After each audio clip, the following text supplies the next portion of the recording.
Nagsugod na ning adlaw, Agosto 28, ang filing sa Certificate of Candidacy kon COC ug election period ganban. Alas 12 sa tungang gabii gilusad ang synchronized checkpoint operation sa Jansan kini aron mapatuman ang seguridad sa pagsugod sa ganban. At least na-inspect natin, nakita natin yung mga additional actual requirements pa nila at saka nakita din nila yung flow of traffic sa ganung mga oras na hindi na masyadong marami yung sasakyan na dumadaan. Instead, pailan-ilan na lang. Ang striktong implementasyon sa mga checkpoint nabati matud pa sa tricycad nga anaa nagpondo sa Buayan checkpoint. Luyon niya, daghan usab ang mga motorsiklo nga nagapondo sa gikaingong checkpoint. Isod kayo pa lutson ma'am, basin pag manangit ka sila, basta mag-stricto sila. Lakip sa kinahanglan matud pa i-check ang mga nakamotorsiklo ug uban pa. Itong ipa-open ang ilang compartment, ang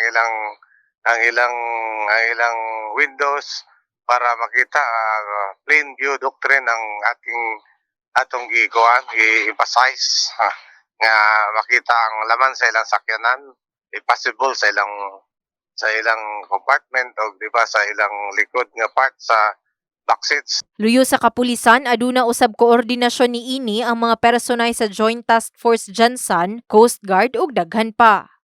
In the heart of changing lives, kini si Brigada Liza Labajo sa Brigada News Jansan. Brigada News.